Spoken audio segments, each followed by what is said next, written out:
अस्सलामुअलैकुम। क्या आप न्यूजीलैंड में चोरी की सबसे बड़ी वारदात और अनोखी वारदात के बारे में जानना चाहते हैं, या फिर क्या आप जानते हैं टाइटैनिक जहाज इतना बड़ा था कि इसको विजिट करने के लिए कितने दिन लग सकते थे? आज की वीडियो में आप ऐसे ही धुआंधार और इंटरेस्टिंग फैक्ट्स के बारे में जानकर चौंक जाने वाले हैं। मैं हूं हम्माद सादिक और आप देख रहे हैं रियलिटी फैक्ट्स। तो दोस्तों चलते हैं आज के सफर पर। फैक्ट नंबर 1, आप दोस्तों ने हमारे इस मुनफरिद चैनल पर शादी के मौके पर अदा की जाने वाली अजीबोगरीब रसूमात के बारे में तो जान रखा होगा, लेकिन दुनिया में चंद मकामात ऐसे भी हैं जहां शादी की नाकामी यानी तलाक के मौके पर भी मजहबी रसूमात अदा करने की रिवायत मौजूद है।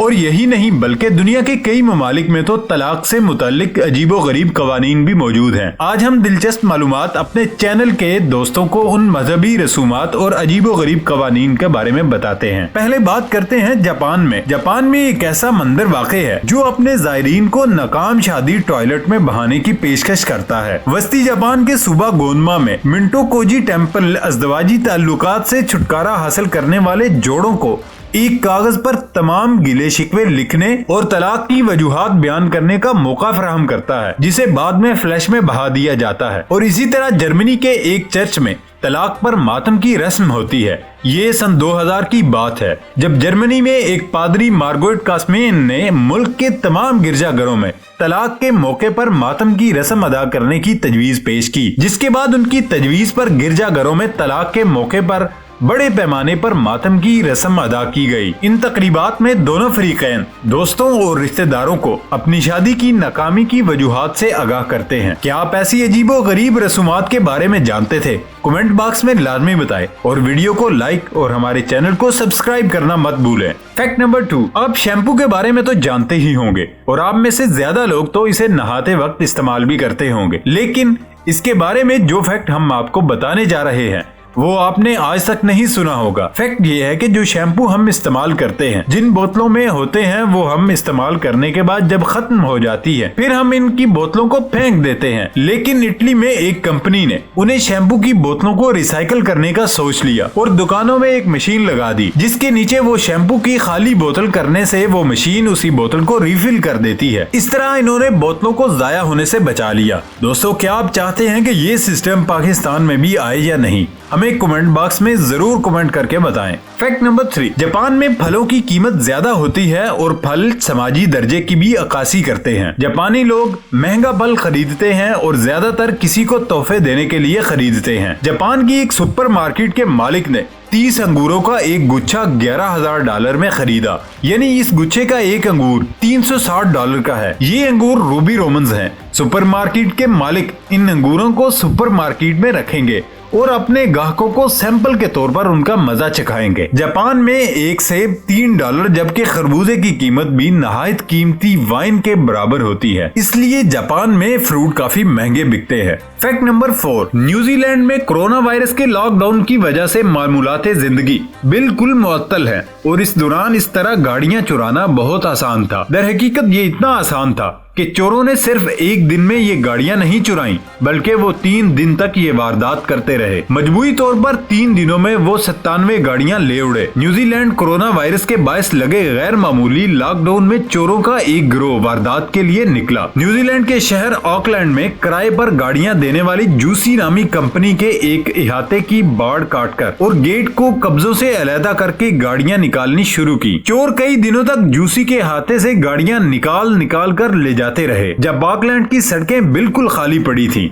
जूसी के चीफ ने कहा, हम ये सोच भी नहीं सकते जब हर कोई बहसियत कौम अपनी अपनी जगह एक दूसरे की देखभाल कर रहा है तो इस तरह कोई चोरी की वारदात भी होगी। जूसी कंपनी गाड़ियां किराए पर देने वाली न्यूजीलैंड की एक मशहूर कंपनी है। अगर आप कभी वहां गए हो तो आपने उन्हें जरूर देखा होगा। वो कैंपर वैगने किराए पर फ्राहम करने वाली बड़ी कंपनियों में शामिल है। कैंपर वैगनों के जरिए घूमना न्यूजीलैंड में बहुत मकबूल तरीका है। कंपनी की तेज सब्ज रंग की गाड़ियों की शनाख्त करना इतना आसान है कि उन्हें चुरा कर ले जाना पागलपन ही लगता है। चुनाचे चुराई जाने वाली गाड़ियों में ज्यादातर शहरों में चलने वाली आम गाड़ियां थी और उनमें सिर्फ चंद ही कैंपर वैगने शामिल थी। जूसी को उसकी गाड़ियां चोरी होने की खबर पुलिस से मिली। ये गाड़ियां जूसी कंपनी के एक अहाते में खड़ी थी और अप्रैल के आखिरी हफ्ते में कंपनी की तरफ से इन गाड़ियों की कोई निगरानी नहीं की जा रही थी। न्यूजीलैंड की सड़कें उस वक्त बिल्कुल खाली थी और लॉकडाउन पर सख्त अमल दरामद की वजह से हर कोई घरों में था। पुलिस के मामूल के गश्त जारी थे। पुलिस इंस्पेक्टर को लगा कि कुछ ठीक नहीं। ये गाड़ियां जिस तरह चलाई जा रही थी उससे शक हुआ और गश्त पर मामूर पुलिस की कुछ गाड़ियों ने उनका पीछा भी किया। जब उन्हें इल्म हुआ कि जूसी की कई गाड़ियां गैर मामूली हालात में देखी हैं, तो उन्होंने मान लिया कि ये चोरी की गई हैं और फौरन उसके बारे में कंपनी को बताया गया। चोरी की इस तरह की वारदात आम दिनों में भी बहुत तकलीफदेह होती है, लेकिन एक ऐसे मौके पर जब पूरी कौम मुत्तहिद होकर कोरोना वायरस की आलमी वबा से निमटने की कोशिश कर रही है, तो चोरी की ये वारदात होना और भी ज्यादा दुख की बात है। न्यूजीलैंड में लेवल 4 का लॉकडाउन नाफिज था, जहां दूसरे मुल्कों से भी ज्यादा सख्ती थी। लॉकडाउन की इस सूरत हाल में जूसी कंपनी भी अपना किरदार अदा कर रही थी। उसकी कुछ वैगनों में, जिनमें बैतुल खला और गुसल की सहूलत भी होती है, वो ऐसे लोगों को मुहैया की गयी जिनके पास करंटीना की सहूलत नहीं थी। कंपनी की कुछ गाड़ियां लोगों को घरों पर खुराक फराहम करने के लिए इस्तेमाल होती रहीं। चोरी की इस वारदात की खबर जब मुकामी ज़राए इब्लाग पर आई तो लोगों ने भी पुलिस से ताउन शुरू कर दिया। कंपनी को इश्तिहार लगाने के लिए मुफ्त जगह फराहम की गयी, जिनमें लोगों को गाड़ियां चोरी होने के बारे में खबरदार किया गया था और लोगों ने ऑनलाइन कम कीमत पर फरोख्त होने वाली गाड़ियों के बारे में पुलिस को खबरदार करना शुरू कर दिया। पुलिस का कहना था कि लोगों का रवैया बड़ा हौसला अफजा था। आखिर में लॉकडाउन जिसकी वजह से गाड़ियों की चोरी आसान हो गई थी, वही उसका अंजाम भी बना। पुलिस का कहना था कि लॉकडाउन की वजह से सब कुछ बंद था और उन्हें गाड़ियों का सुराग लगाने और उनको बरामद करने और चोरों को गिरफ्तार करने में बहुत मदद मिली। एक एक करके तमाम गाड़ियां पकड़ ली गयी और उन्हें जूसी कंपनी को वापस कर दिया गया। इस वक्त तक 85 गाड़ियां बरामद की जा चुकी हैं और इस वारदात में 29 अफराद मुलविस पाए गए थे। जूसी कंपनी को एक सबक जरूर मिला,